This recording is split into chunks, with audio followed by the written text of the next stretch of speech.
today is Chairman of Miami-Dade Area 11 Community Council, Cristhian Mancera Mejia. I hope I did it okay. You did, indeed. Yeah. You know, I'm a gringa. It's like a little harder for me. Welcome. It's a pleasure to have you here. Thank you. It's a pleasure to be here. West Kendall, everything West Kendall. West Kendall in the news right now, the next 30 minutes. Let's break it down, what's going on, its identity, how you got to be where you were, and where we're going in for the future for Kendall. No problem. Let's make it happen. Thank you. Talk about a little bit about, for our audience, the community council, what its job is. They might not fully understand what you do on a day-to-day basis because you have a real job too. Correct. Yeah. You wear like Superman costume, right? That is true.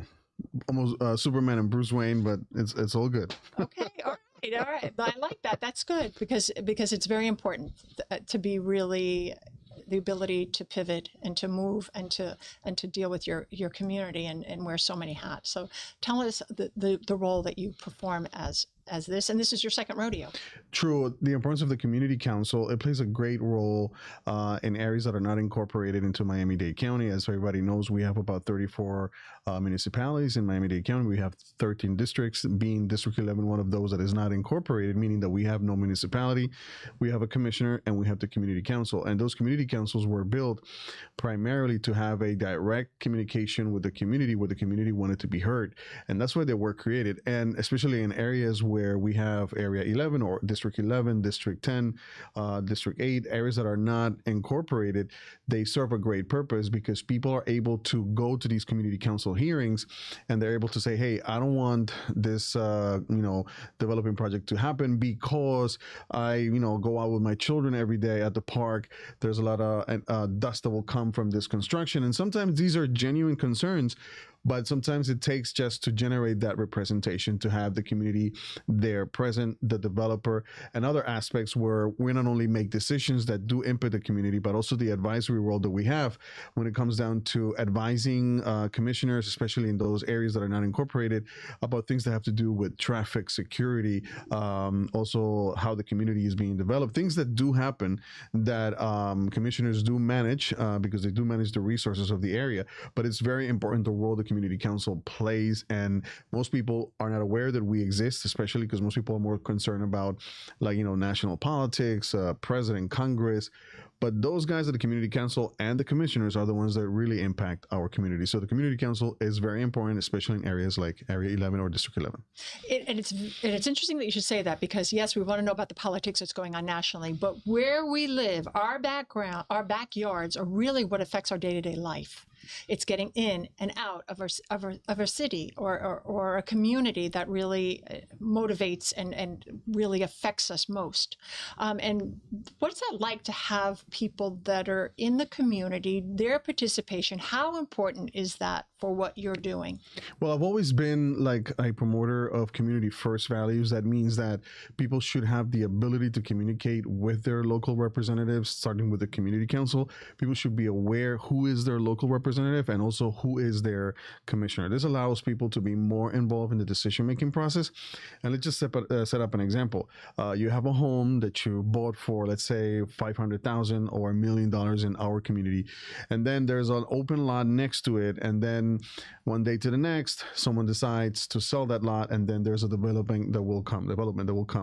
And that will impact your home, whether the value of the house, maybe they're going to open a shopping center, maybe they're going to open a gas station. And then these are genuine concerns of the community, and that's what the community council is there to represent, listen, and make decisions that will protect those community members. Maybe not only the owner of the home, but sometimes we do have decisions that do impact our business owners, our entrepreneurs, because sometimes the development project will impact jobs, will generate production, generation of jobs within our community. So it's not always a scenario where we're voting against developers, because it's not the case. We're always voting in the best interest of the community, and that's why community first is very important. That's why it's so connected to the community council and what we do, because we are that voice. So it does play a very important role, especially in areas like West Kendall, where you have farmland. And some of you guys that have been living here for a long time that are watching this program, before, like West Kendall or Kendall went until 127th Avenue Southwest, and it began to stretch to 137, and then it went all the way to Chrome.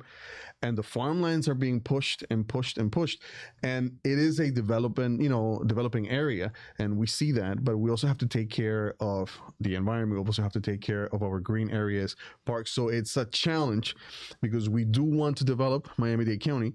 I do believe that Kendall and West Kendall are the future of Miami-Dade County, but it's how we do it and how we involve the community in getting that process done correctly. So, as Batman, correct, as Bruce Wayne. You're an attorney. Yes. Why are you doing this? What motivated you to want to get out from what you were doing to being an active participant in a community? Well, since I was a kid, when I was in New York, I was raised in New York, and I remember that. Where'd you grow up in New York? I grew up in Kew Gardens in Queens. Me too. I grew up in Queens.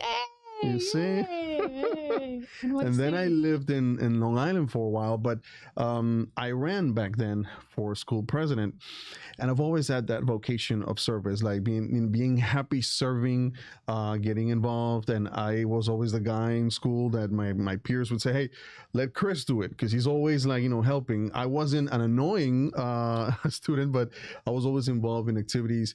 And one thing that changed my vision of community service was we were back then in New York. We were receiving a lot of Chinese and Russian students because the Berlin Wall had fallen. So we had a lot of intakes of students that spoke no English. So we were being paired with these students, and we were helping them adapt, learn the language, and so forth. And then it was great to see that progress or that process back then. And just having the kid that spoke no English, then after 2 or 3 months speaking English with you and then becoming your pal, that was like amazing. So since then, I've had that vocation of service, being involved with the community. And when I got here to Kendall in 2008, I kind of like took it upon myself. I began to see, why does everybody go to Miami Beach? We need more stuff here, more fun activities, here in West Kendall or Kendall. So I kind of like took it upon myself to promote the area once I got elected, because I said, well, we need to promote this area much more, because it's almost like a jewel that is hidden, and we need to promote it a little bit better. And that's been part of my objective, promoting and doing things. And my activity as an attorney also deals with a lot of issues related to family law, commercial law, especially for Colombian and Venezuelan migrants, because a lot of them cannot go back to the country for a variety of reasons. So I take care of those legal services. And in learning those stories and learning how these people come here, they migrate, then they open businesses, they become productive individuals within our community. So it's giving me the opportunity to also be very much engaged in the realities of people who have come here, settled here, opened businesses here, and helped us develop our county. So it's a two-way street where you are in the process of helping people legally. You're learning the day-to-day realities of these folks, and then you become much more involved in the community because you want to say, hey, I really want to make this happen for a lot of more people that are going to be coming here legally and growing in our community. Beautiful. And then the craziest thing is, I feel like we're the child that got left out in Kendall.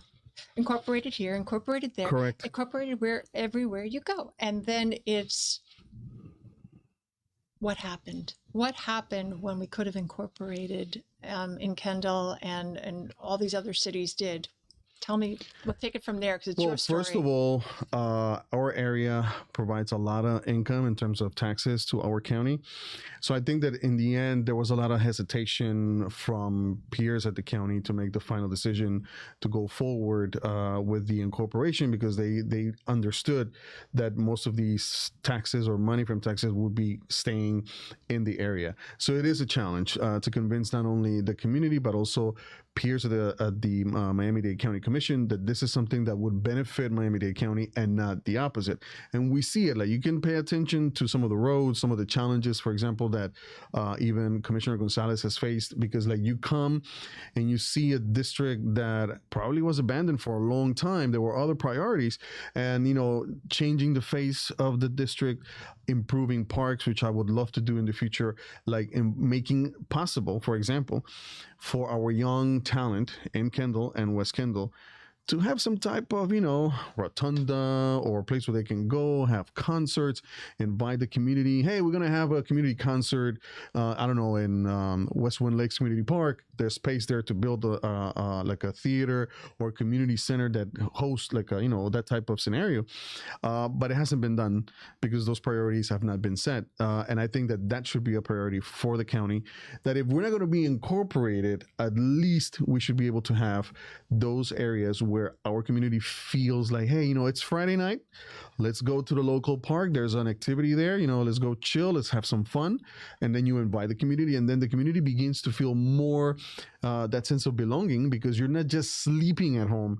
You're just not living in an area because you want to like live there, blah, blah, blah. But you also say, hey, it's Friday, it's Saturday. Let's go to the local activity here. I don't know, in Tropical Park, or we go somewhere, Miami Park, I'm sorry. And then you have a more involved community. Absolutely. Out of the zip code of 33186, 33183, then you have more of a community feel. Yeah, And you have it's like an identity crisis, I feel, that Kendall has. True. Because I remember growing up, well, not really growing up, when I was a young adult, Kendall, Town and Country Mall, the Palms, correct, now, was fields. 137th until recently, between Kendall and 104th, were fields. Correct. And now we have this affordable housing. How affordable is it? It's not. It's not really. We have Baptist coming on. Correct. Okay, but they killed that identity of being an agricultural beauty of jewels of going strawberry picking and bringing kids and families, and that gathering is so important when kids were growing up. Now what? We've missed that. We missed that, and we are definitely transitioning, because unfortunately, as the county grows, we still need to build affordable housing that like satisfies every need in every market. But we also have to consider the well-being of our community, and community is just not building a home. Community is building the home, the entertainment centers, which involve parks, involves like people having the ability to work and not have to drive like 2 hours away from those areas where they live.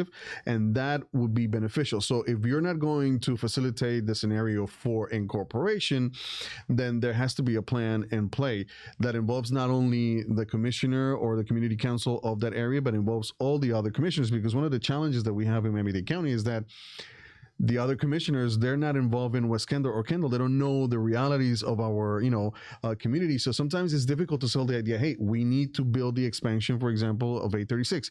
It's not an issue of like that we want to destroy the area, but we need to be realistic that we need another area, like a road for people to leave. Either you go through the turnpike, you go to 826, you drive south east in this case, or you go all the way to the west, and then you take 836. This would be a great scenario, but it hasn't happened. It was stopped. Well, it was stopped because of environmental concerns that the road would impact like environmental areas or like green areas, also farmland.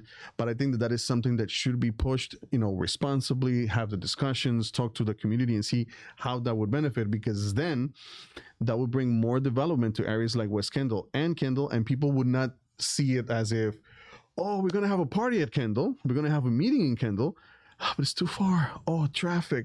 I don't want to be stuck in a 2-hour traffic, back and forth. So those are challenges that we need to think for the future, so that when people talk about Kendall or West Kendall, they're going to say, yeah, I want to go there because there's a great, barbecue rib restaurant. And it's easy in and easy out. Correct. So the infrastructure is not there. It's not. And then we have construction, and we have a lot of construction, which adds to more congestion, which means the roads and everything that goes along with that. Imagine it's very haphazard. Correct. Imagine we have a few quarters. We have 152nd Southwest. We have 120th. We also have 128th in Southwest. Then we go to Killian. Then we go to Kendall Drive. Then we got 72nd. Then we got Miller. Then we got Bird Road. Those are corridors.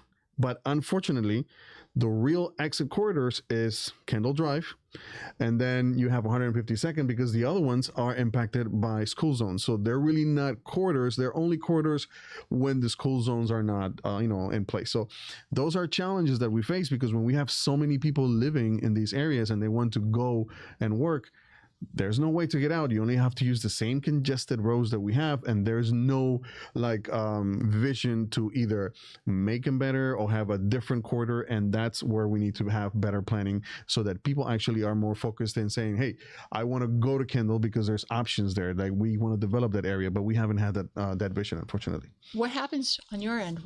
How do you present to the council saying all these things? I mean, we can go on. I'm going to go on with you, but how is that accepted? How is that seen? Because if you're living in one of those incorporated areas, yeah, you're going to get first dib, and everybody knows the identity of that particular incorporated city. But I'll answer the question with an example, which happened last year.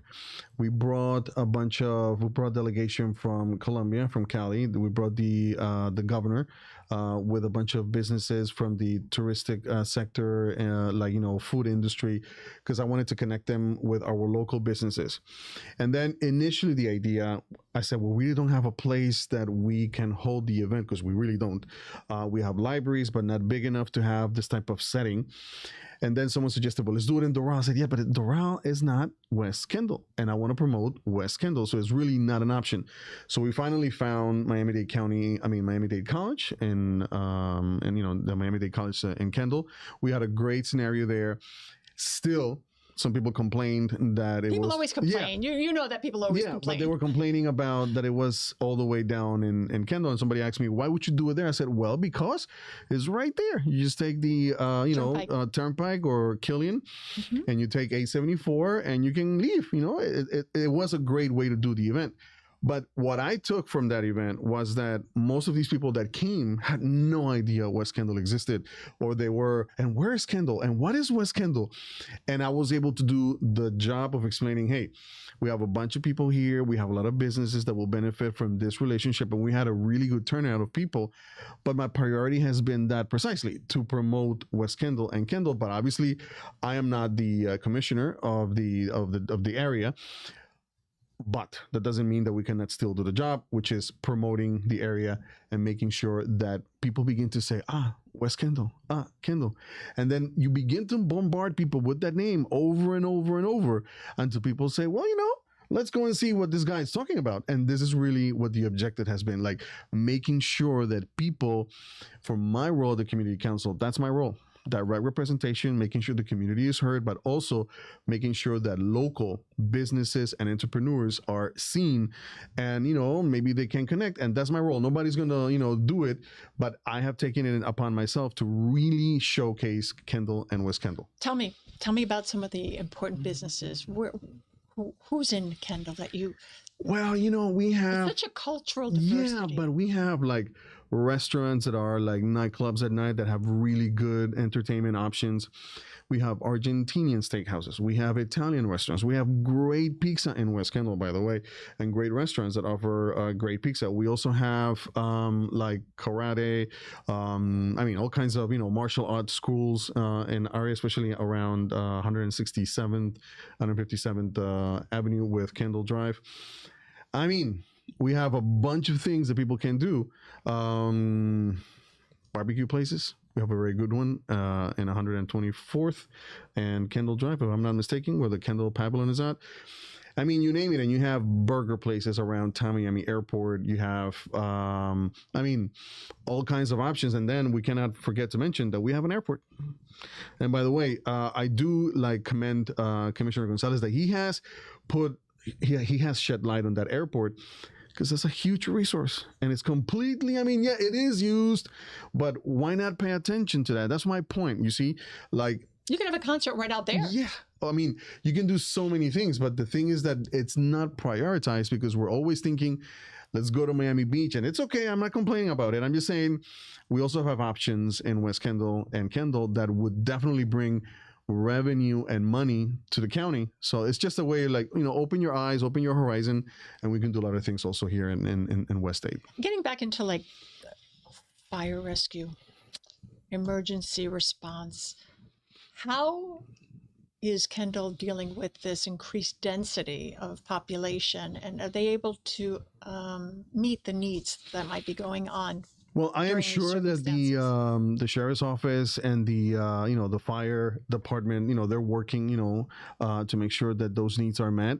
But I think that as time passes by, especially in areas like Kendall and West Kendall, the need for growth and injection of resources in these departments will definitely affect these communities, because as it grows, then you have other issues that come up. You have obviously human trafficking issues. You have drug distribution, which is not a huge problem, but it does happen at a very minor scale. But as population grows, sometimes if it's not applied in time as preventive measures, then issues can arise. So I think as Kendall and West Kendall grow, we will have to consider at some point talking about incorporation, and not as something that it's like, oh, it's the end of the world, but as a local discussion with community leaders about, is it really what we want and what is the most convenient thing, and not see it as something as, apprehensively like, oh, I don't want to talk about incorporation.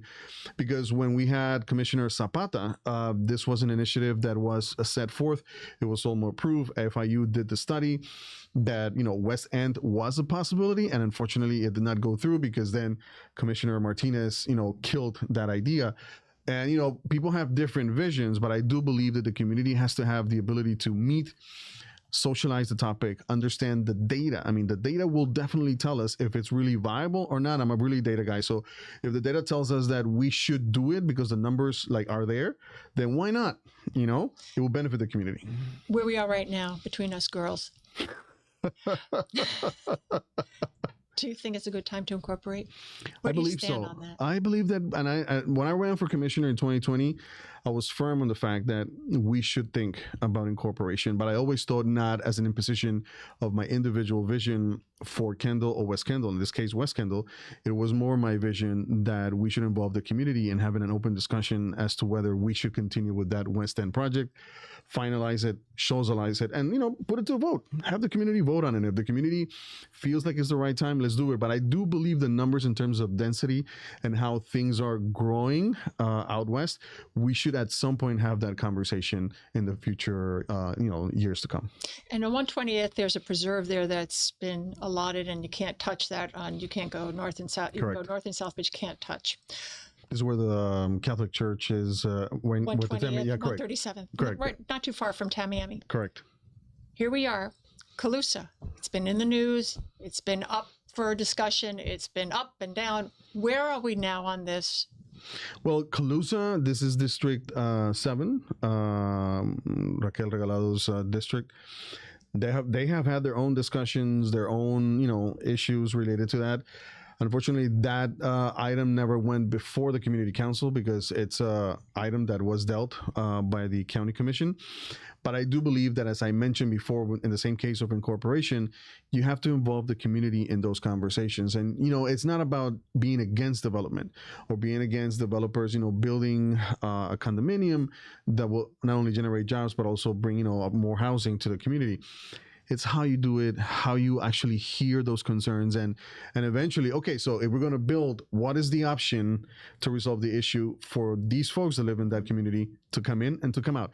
If you can propose a solution that will satisfy the community that's already there and how they're going to get out of their communities and come in a safe and comfortable way, then people will begin to feel more comfortable about the project. But it's just not about saying, well, we bought the land, we're going to generate the development, whether you like it or not, is going to happen. And then people are forced to get together, sue those projects to, impede them from happening. And I think that's the wrong path, because you always have to have this communication with the community. So right now they're still in court. They're still debating whether that is going to happen or not.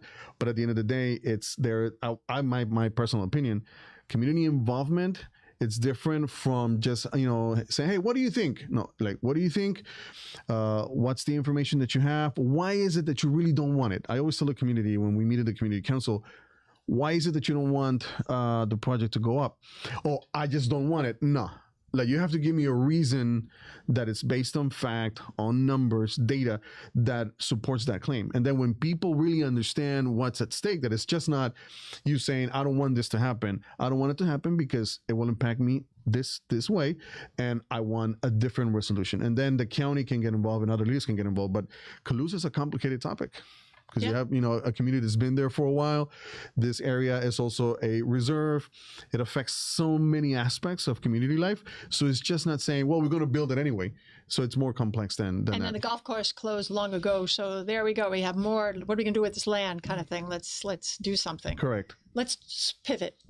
Go Code ahead. enforcement, crackdown, illegal housing, efficiencies. What's going on with that? How are we doing in Kendall with that? Well, there's a lot of it going on. I mean, we saw it in the last 4 years and the increment in pricing. I think one of the things that we have seen so far is that a lot of community members have left, the county and the country due to the immigration crackdown. And that definitely has brought these scenarios. Improve it in a way in which people do not abuse pricing. People do not abuse taking a small bedroom and turning it into an apartment with no authorization, and then having a full family of 4 living inside these premises. It's complicated.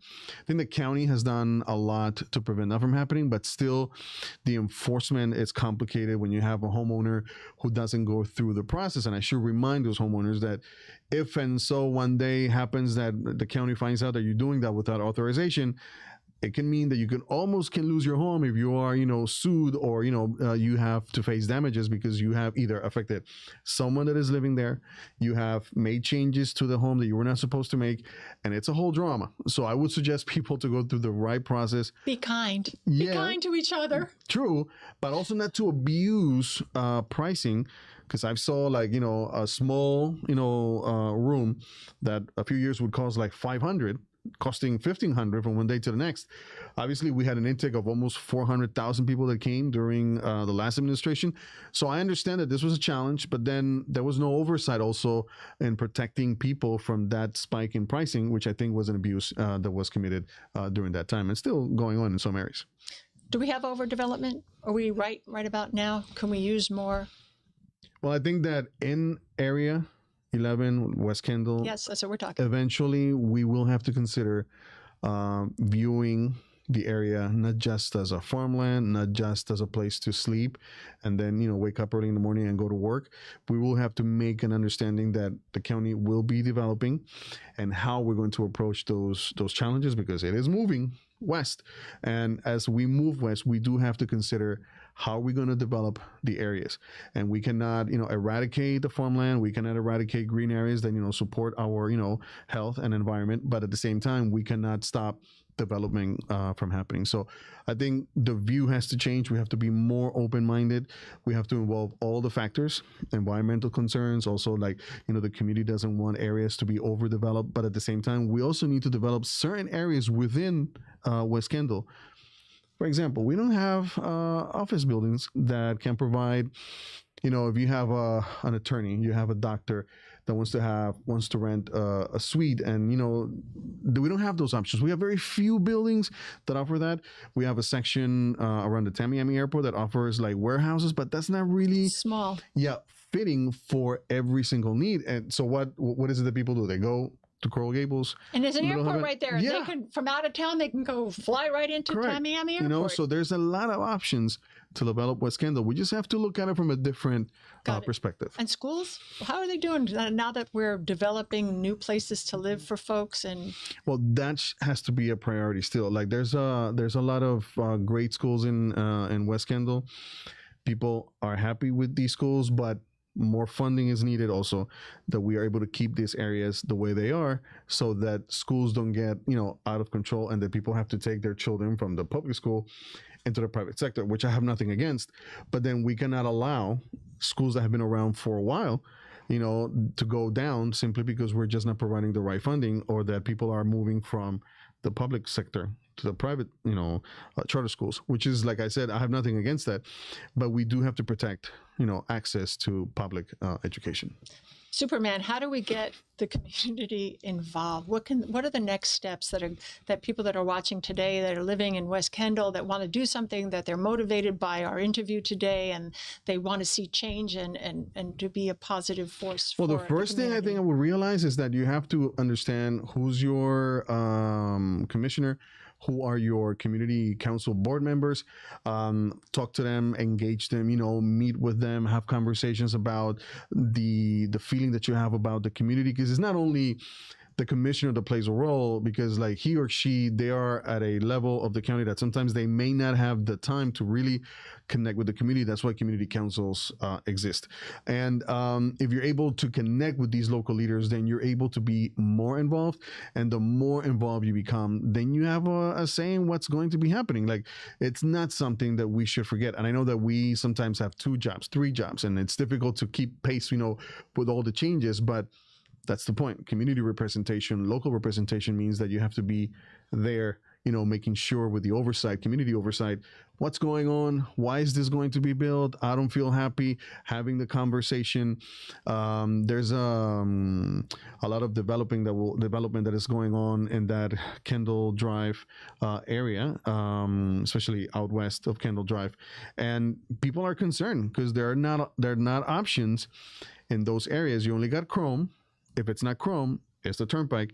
If it's not the Turnpike, you have to drive all the way down to 826 Dayland to leave the area. So people are concerned, what are we going to do when we have more development? What are the roads going to be like? So public transportation comes into play. So a lot of questions. So if you want all those questions to be resolved, participate, engage your local representative, and be part of the conversation. Because sometimes I believe that people are so disgusted with politics that they believe that politics is just like the same thing. And I think that it's not the case. There's a lot of local leaders here in Miami-Dade County that do the work. They take time, they sacrifice time of their own family to be with the community. So engage those leaders and make sure that you have, a voice with them. And you want to leave parting words of where they can reach out to either you, the commission, or the commission itself? So you can communicate through my social media account, which is an Instagram, Mancera Mejia. This is Mancera Mejia. And we can communicate there, talk, my information is there. But go to the meetings. I mean, we have monthly meetings at the community council. You can meet all the board members there, and you can engage all of them. And you can also, hit up your commissioner, your county commissioner, and, talk to him or her and get involved, especially areas that are not incorporated. You should always have like a little list. Who's my commissioner? Who are my board members? And then you're able to have a closer relationship. And you can connect with me, Cristhian Mancera. I'm on Instagram, Mancera Mejia, also on Facebook. And, I'm here for everybody. And if you want to talk and, share your concern for the community, I'm always open to listen to your concerns. Beautiful. Thank you so much for joining me today. Thank you. I appreciate it. This time I have pages and pages of copious notes. A lot of stuff to talk. We'll have to have you back. And I want to thank you for joining me. I'm Fara Sax. Until next time, take care of yourselves and each other. Have a great day.